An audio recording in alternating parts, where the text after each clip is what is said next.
जैसा कि हम लोगों ने अभी संधि में क्या क्या पढ़ा है, संधि, संधि का परिभाषा, संधि विच्छेद का परिभाषा, इसके बाद संधि के भेद, इसके बाद स्वर संधि के भेद। स्वर संधि के भेद में हमने दीर्घ संधि पढ़ लिया है। नव और नव वालों के लिए दीर्घ और गुण इंपॉर्टेंट है, हाई स्कूल वालों के लिए वृद्धि और यड़ इंपॉर्टेंट है, और 12 वालों के लिए सब इंपॉर्टेंट है।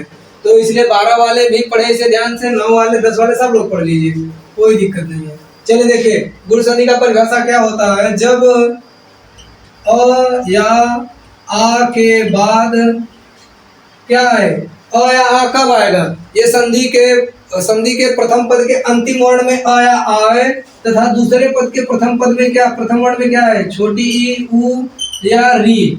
जब मैं ई लिखता हूँ, जब भी ई लिखूंगा वहां बड़ी ई रहेगा, अगर मैं उ लिखता हूँ वहां बड़ा उ रहेगा, अगर मैं री लिखता हूँ तो वहां बड़ा री रहेगा।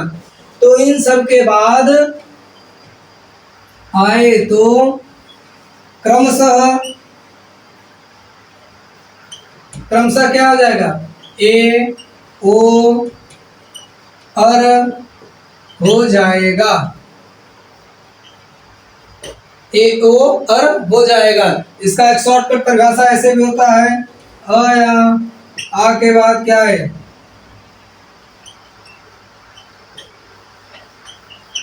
के बाद ई उ री आए तो क्या हो जाएगा, ए ओ और री क्या बन जाएगा, अर बन जाएगा।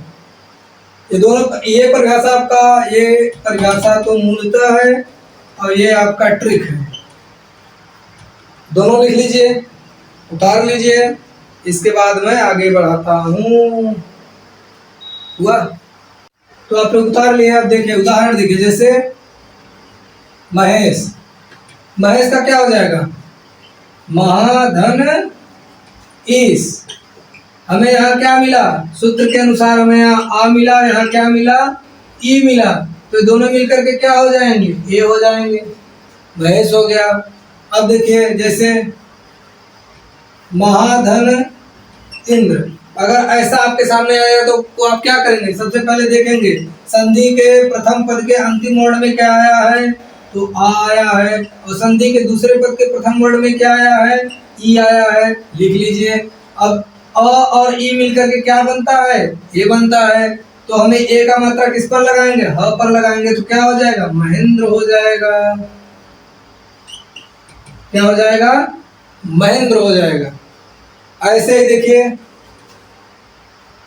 प्रधन ईत, प्रधन ईत, यहां हमें क्या मिला, अगर इसे हम तोड़ेंगे तो प हो जाएगा अलग, प छोटा रहेगा, हाँ, फिर र पूरा रहेगा, र में से अ निकलेगा, फिर इत हो जाएगा, है ना। यहाँ हमें अ मिला और यहाँ क्या मिला, ई मिला, तो दोनों मिलकर के क्या हो जाएंगे, ए हो जाएंगे। ए का मात्रा किस पर लगेगा, प्र पर लगेगा, तो क्या हो जाएगा, प्रेत हो जाएगा। अब ये थोड़ा सा कठिन था इसलिए मैं लिख दिया हूँ। अब मैं आपको जो है बहुत सारा एग्जाम्पल दूंगा और आप लोग करेंगे, ठीक। तो चलिए देखिए, ये आपको इतना सारा एग्जाम्पल आपको इसका हल करना है। गुण संधि का, गुण संधि का कौन सा एग्जाम्पल है, अ या आ के बाद ई, अभी सिर्फ ई का मैं पढ़ा रहा हूँ, इसके बाद ओ का पढ़ाऊंगा, फिर अर का पढ़ाऊंगा, है ना। तो ए का चल रहा है, हमें यहाँ क्या मिला है, सुरेश, सुरेश का क्या हो जाएगा, सुरधन ईश, ईश में बड़ी की मात्रा हमेशा रखती, इधर आप रूल लगा लीजिएगा। उमेश, उपेश का क्या हो जाएगा, उपधन ईश। अब यहाँ बालेंदु है तो बालेंदु का क्या हो जाएगा, बाल धन इंदु, इंदु में हमेशा बड़ी की छोटी की मात्रा रहती है। भारतेंदु का क्या हो जाएगा, भारत धन इंदु, ये भारतेंदु हरिश्चंद्र जी है ना, इसलिए मैं यहाँ लिखा हूँ ताकि आपको आता रहे। स्वेच्छा को अक्सर लोग कर देते हैं किसमें, इतना यड़ संधि में, लेकिन यड़ संधि का नहीं है, स्वधन इच्छा इसका होता है, क्योंकि यहाँ वह दिखा, आधा अक्षर दिखा तो लोग यड़ संधि का ही फार्मूला लगाना शुरू करते हैं, वो गलत है। स्वधन इच्छा, गणेश का क्या हो जाएगा, गण धन ईश, गणों के राजा किसे कहा जाता है, गणेश को कहा जाता है। देवेश का क्या हो जाएगा, देव धन ईश हो जाएगा, और कमलेश का क्या हो जाएगा, कमल धन ईश हो जाएगा। राकेश का राका धनेश, राजेश का राजा धन ईश हो जाएगा। आप इधर सारे प्रकार का रूल लगा लीजिएगा, जैसे अ धन ई बराबर क्या हुआ, ए हुआ। ऐसे कौन सा मैं ये लगा, ये हो जाएगा, और इसे लगा दे रहा हूँ। अ धन ई बराबर ए हो जाएगा। कमलेश का भी अ धन, ये सारा आपको ऐसे रूल लगा लेना है, क्योंकि अगर मैं इसका रूल सब कुछ लगाने लगूंगा तो टाइम खिंच जाएगा, वीडियो ज़्यादा लंबा हो जाएगा। कम समय में ज़्यादा चीज़ें सीखिए। तो ये सारा एग्जाम्पल आप लोग लिख लीजिएगा, जिसमें से ये वाला एग्जाम्पल 9th वालों के लिए ज़्यादा इम्पोर्टेंट है। ये दो एग्जाम्पल 9th वालों के लिए। देखिए, जब भी मैं आपको पढ़ाऊंगा तो मैं कम से कम ऐसा कुछ सरल तरीका बताऊंगा। जैसे देखिए, वृद्धि संधि मैंने 2-3 नियम बना दिया था, ऐसे इसमें भी 3 नियम बना दिया। पहला हमारा ए वाला नियम खत्म हो गया, अब ओ वाला नियम चालू है। जैसे महाधन उदय, तो हमारे नियम के अनुसार आ के बाद उ या बड़ा हुआ है तो क्या हो जाएगा, ओ हो जाता है। क्या हो जाता है, ओ हो जाता है। यहाँ में क्या मिला, आ मिला, और यहाँ में क्या मिला, उ मिला। ये दोनों मिलकर के क्या हो गए, ओ हो गए। और ये ओ का मात्रा कहाँ लगता है, ह पर लगेगा। ह पर अर्थात संधि के प्रथम पद के अंतिम वर्ण पर ही विकारित चिन्ह लगता है। तो अब देखिए क्या हो जाएगा, महोदय हो जाएगा। अगर इसका जैसे सहोदर, सधन उदर, सधन उदर, इसका क्या हो जाएगा। हमें यहाँ क्या मिला, यहाँ हमें अ मिल गया, यहाँ हमें उ मिल गया। ये दोनों मिलकर के क्या हो गए, ओ हो गए। ओ का मात्रा किस पर लगेगा, संधि के प्रथम पद के अंतिम वर्ण पर लगता है, तो क्या हो जाएगा, सहोदर हो जाएगा। सहोदर मतलब क्या होता है, एक ही उदर से उत्पन्न होने वाला पुत्र हो जाता है, उसे सहोदर सहोदर कहते हैं। अब जैसे नर धन उत्तम, नरों में जो उत्तम है उन्हें क्या कहते हैं, नरोत्तम कहते हैं। अब ये देखिए, हमें यहाँ क्या मिला, अ मिला, और इधर क्या मिला, उ मिला। ये अ और उ मिलकर के क्या हो गए, ओ हो गए। हम बस अपने रूल को फॉलो करके, जो हमारा नियम कह रहा है, बस हम उसे यहाँ ले जाकर के सीधे इसके ढांचे में लगा देंगे, और ढांचे में लगाते ही हमारा जो संधि है उसका विकारित रूप सामने आने लगता है। विकारित रूप क्या है, ये हुआ। अब ये ओ का मात्रा किस पर आकर लगेगा, र पर लग जाएगा, तो क्या हो जाएगा, नरोत्तम हो जाएगा। हुआ, समझ में आया। हमें 3 एग्जाम्पल देना था।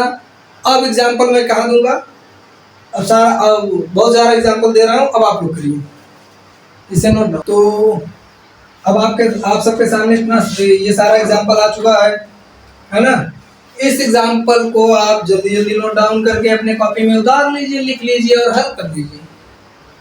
हल करने के लिए तो मैं बैठा ही हूँ, मुझे पता है कि आप सारा इसे हल कर लेंगे, लेकिन फिर भी मैं नहीं चाहूंगा कि मेरा कोई भी स्टूडेंट किसी भी संधि विच्छेद में फंसे।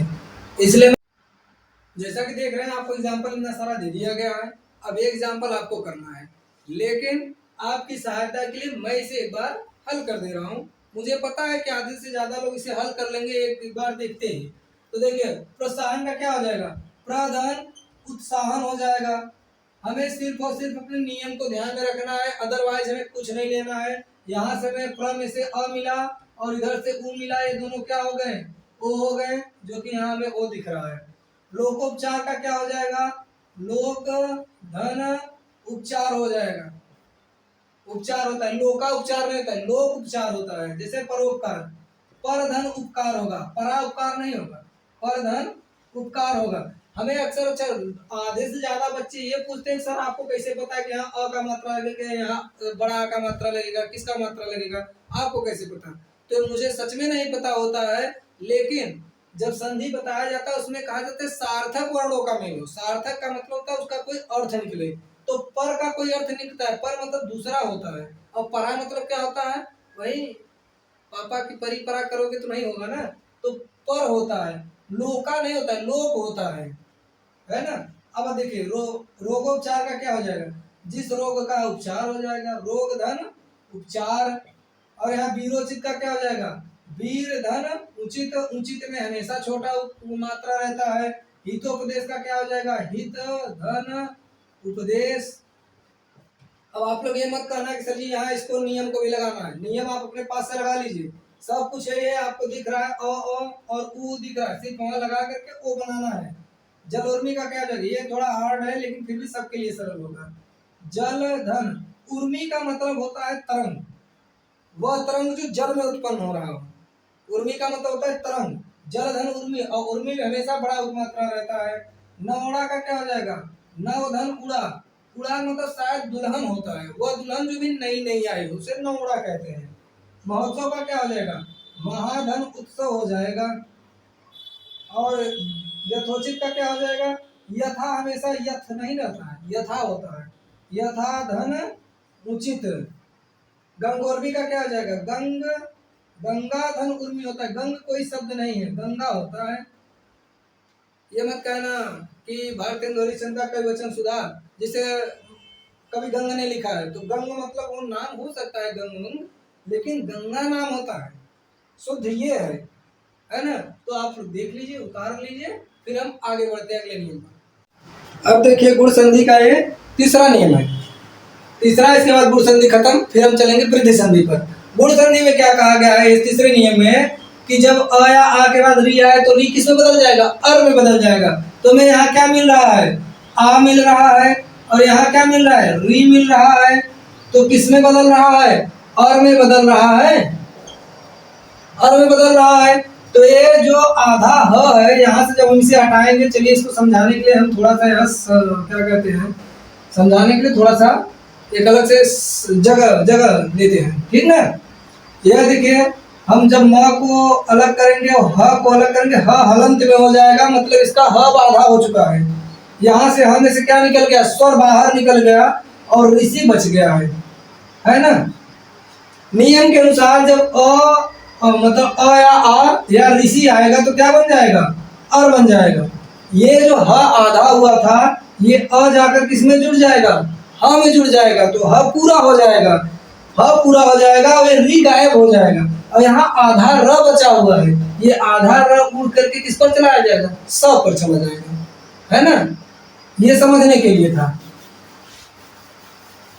इसका क्या हो जाएगा, महर्षि हो जाएगा, क्या हो जाएगा, महर्षि। अब इसे देवर्षि आपको लिख करके दिया है, इसको आपको बनाना है, तो हम कैसे बनाएंगे, देव होता है, देव, देव, लेकिन देवा कोई शब्द नहीं, देवा नाम होता है, देवा छोड़ेगा नहीं, है ना। ये सब देवा नाम होता है। अक्सर फिल्मों में किसका नाम देवा रहेगा, जो थोड़ा बॉडी बिल्डर वाला होगा, कौन, सनी देओल, उसका नाम देवा अक्सर रहता है। तो देव होगा, उसका नाम देवा है, देवताओं का नाम देवा नहीं, देवताओं को देव कहते हैं।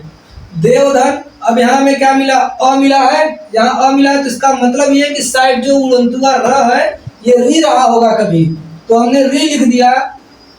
देवधन ऋषि, हमें यहाँ से क्या मिला, अ मिला, और यहाँ से क्या मिला, री मिला, ये दोनों मिलकर के क्या हो गए, अर बन गए। यही चीज इसमें है, राजा धन ऋषि होगा, राज धन ऋषि नहीं होगा, राजा धन ऋषि होगा, वह राजा जो ऋषि है राजर्षि होगा। सप्तर्षि का क्या हो जाएगा, सप्त धन ऋषि, बराबर, कट करो। राजर्षि है, राजर्षि का क्या हो जाएगा, राजधन ऋषि होगा। राजा धन ऋषि बहुत लोग लिखते हैं, उनका गलत हो जाता है, राजा ऋषि नहीं होता है, उस राज्य का कोई ऋषि होगा, है ना, उसे कहेंगे राजर्षि। सप्तर्षि का क्या हो जाएगा, सप्त धन ऋषि, 7 ऋषियों का समूह जिसे सप्तर्षि कहा जाएगा। अब इसमें देखिए, मैं कुछ आपको ना एक विषय से अलग ले जाकर के कुछ पढ़ाना चाहूंगा, जिसके लिए मुझे एक किताब की आवश्यकता पड़ेगी। ये किताब है नालंदा प्रकाशन, शायद आपके लिए जरूरी नहीं है, लेकिन फिर भी वर्ग लाने के लिए कुछ काफी होता है ना, जाने दीजिए, आपके लिए जरूरी नहीं, वो पढ़ा करके झूठा ही आपको हम फंसा देंगे, है ना।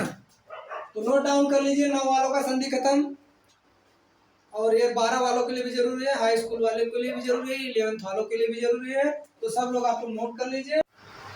आज वृद्धि संधि भी खत्म करेंगे हम लोग। वृद्धि संधि को देखिए कैसे होगा, इसका परिभाषा क्या होता है, जब जब क्या हो, आया आ के बाद ए या ओ आए तो क्रमशः क्या हो जाएगा, ए का अ हो जाएगा और ओ का अ हो जाएगा। इसका सबसे सरल पहचान है कि जिस भी अक्षर के ऊपर इसे नोट कर लीजिए, ऊपर हमेशा क्या रहेगा, दो घुंडी रहेगा। दो घुंडी, दो घुंडी मतलब कि दो चोटी रहेगा, इसे दो चोटी रहेगा, उससे क्या समझ लीजिए, वृद्धि संधि। ये बहुत सरल है संधि, वृद्धि संधि में हमेशा दो चोटी रहेगा, वो वृद्धि संधि होगा, है ना। लेकिन नियम नहीं है, समझने के लिए बता रहा हूँ, जिसके ऊपर दो घुंडी हो वो क्या है, वृद्धि संधि है। तो आपका परिभाषा हो गया। अब इसका एग्जाम्पल देखिए, जैसे देखिए सदा धन एव, सदा धन एव है, यहाँ हमें क्या मिला, आ मिला, और इधर क्या मिला, ए मिला। ये आ और ए मिलकर के क्या बन जाएंगे, अय बन जाएंगे नियम के अनुसार। क्रमशः का मतलब इसका है और ये इसका है, क्रमशः का मतलब एक के बाद दूसरा नंबर, तो अय हो जाएगा। ये अय का मात्रा सदा पर लगेगा तो क्या हो जाएगा, सदैव हो जाएगा। ऐसे ही एकाएक का क्या होगा, एकाएक का, एकाएक का क्या होगा, एक धन एक। चलिए हम यहाँ एका लगा दे रहे हैं। एका मैं इसलिए लगा दे रहा हूँ क्योंकि बहुत सारे स्टूडेंट होते हैं ना, कहते हैं मास्टर साहब तो अंतर्यामी हो गए, उन्हें कैसे पता है यहाँ अ या आ लगेगा। तो भैया अंतर्यामी हम नहीं, जो व्याकरण बनाकर चले गए वो थे। उनको उन्होंने बताया कि जब कोई सार्थक वर्ण हो, सार्थक वर्णों के मेल से एक नया विकार आता है, अनार्थक शब्द का नहीं, जो जिसका कोई अर्थ नहीं, क्या अनार्थक शब्द से नहीं कुछ होता है। यहाँ सार्थक शब्द क्या है, एक है, एक का कोई शब्द नहीं होता है, एक का ठेला जो है चेका मत करिए। यहाँ क्या मिला, हमें अ मिला, और यहाँ क्या मिला, दूसरे पद के प्रथम वर्ण में ए मिला, ये दोनों मिल करके क्या हो गए, अय हो गए। सिंपल सा रूल है, लगा दीजिए, आपका उत्तर आपके सामने रहेगा। ऐसे ही देखिए महाधन ओज होता है, महाधन ओज बराबर क्या हो गया, यहाँ हमें आ मिला और यहाँ हमें ओ मिला, है ना। ये आ और ओ मिल करके क्या हो गया, अ हो गया। अब अ का मात्रा लगा दीजिए ह पर, तो क्या हो जाएगा, महाओज हो जाएगा। सिंपल है, नोट डाउन कर लीजिए। अभी बहुत सारा एग्जांपल दे दूंगा, सारा एकदम क्लियर हो जाएगा, है ना। नोट डाउन करो। तो जैसा कि दो तीन एग्जांपल बता करके मैं आपको इतना सारा एग्जांपल दिया हूँ लिखने के लिए, आप चाहेंगे तो इसे अपने पास से ही कर लीजिए, और नहीं तो मैं बैठा हूँ यहाँ बताने के लिए, जो ना है उसे बता दीजिए। वैसे भी मैं सारा बताने वाला हूँ, कोई भी छोड़ूंगा नहीं। तत्र का क्या हो जाएगा, तत्र धन एव, तत्र मतलब वहाँ, एव मतलब ही, वही ही, इसका मतलब होता है। यहाँ से हमें क्या मिला, अ मिला, इसके प्रथम पद के अंतिम वर्ण से हमें अ मिला, दूसरे पद के प्रथम वर्ण से हमें ए मिला, दोनों मिल करके अय हो गए। ये वाला नियम आपको लगा लेना है, मैं यहाँ सिर्फ हल कर दे रहा हूँ, इसको तोड़ दे रहा हूँ। आप, मैं संधि विच्छेद कर दे रहा हूँ, संधि विच्छेद का नियम आप लगा दीजिए। दिन एक का क्या हो जाएगा, दिन धन एक, एक दिन हो जाएगा। मत एक का क्या हो जाएगा, मत धन एक का होता है, एक के नहीं होता, एक के होता है, मत धन एक के होता है। देव धन ऐश्वर्य, देव ऐश्वर्य है, इसको बोलिए पहले, देव ऐश्वर्य बोलिए, देव ऐश्वर्य। नहीं बोल पाएंगे ना, दो तीन बार ट्राई करिए, बोल लीजिएगा। देव धन ऐश्वर्य होता है, ऐश्वर्य नहीं होता है, ऐश्वर्य होता है। तथा का क्या हो जाएगा, तथा धन एव। यहाँ तथा क्यों लगा, क्योंकि तथ कोई शब्द नहीं होता है, तथा शब्द होता है, तथ धन एव। राजेश्वर बोलिए, राजेश्वर, राजेश्वर, राजा का ऐश्वर्य। नियम के अनुसार यहाँ आप लोग कंफ्यूज हो रहे होंगे कि ये अय का मात्रा क्यों लग गया, अ धन अय, कोई भी मात्रा है, ए आय या अय आय, होना क्या है, उसे दीर्घ होना है, उसे अय ही होना है। वन औषधि का क्या हो जाएगा, वन धन औषधि होगा, क्या औषधि होगा, औषधि। कहीं भी जाइए वो औषधि होता है, अ का मात्रा रहता है, ओ का मात्रा है, गलत हो जाएगा। परमोज का क्या हो जाएगा, परम धन ओज, ओज मतलब क्या होता है, प्रकाश होता है, वह प्रकाश जो उत्तम हो, परम मतलब उत्तम होता है। जलौध का क्या हो जाएगा, जल धन ओघ, ओध होता है, जल धन ओध, ओध मतलब जल जो आपके सीने के बराबर हो, शायद यही होता है, मुझे प्रॉपर इसके विषय में पता नहीं। ओध मतलब शायद सीने के बराबर तक जो पानी हो। ज दंतोष्ट का क्या हो जाएगा, तो आप लोग पढ़े हैं ना, स्वर व्यंजन में पढ़ाया था दंतोष्ट, दंत धन ओष्ठ, जो दांत और ओष्ठ के सहारे बोला जाए, जैसे वह दांत और ओष्ठ के सहारे बोला जाता है। महोज का क्या हो जाएगा, महाधन ओज, आप लोग इधर रूल लगाते जाइए। महोजस्वी का क्या हो जाएगा? महोजस्वी। इसका शब्द थोड़ा क्लिष्ट है, लेकिन बोलिएगा धीरे धीरे जिभ्या टूट जाएगा तो आप बोलेंगे। महोजस्वी बोलना है तो महाधन ओजस्वी होता है। महाधन ओजस्वी। जलौक का क्या हो जाएगा? जल धन ओक हो जाएगा। ओक शायद अजली को कहते हैं, एक अजली जल। महाओक का क्या हो जाएगा? महाधन अवघ हो जाएगा। इसका सारा नियम आज इस तरफ लगा लीजिए। मैं संधि विच्छेद, ये संधि का पद है, ये संधि विच्छेद है, और इस तरफ आपका नियम लगेगा। तो नियम में दो बता दिया हूं, इसके बाद आप सारा नियम लगा लीजिए, आपके सामने है। तो आपको वृद्धि संधि कैसा लगा? फीडबैक देना हो तो दीजिए, नहीं तो मत दीजिए, लेकिन पढ़िए बराबर। जो पढ़ाया जा रहा है बराबर पढ़िए।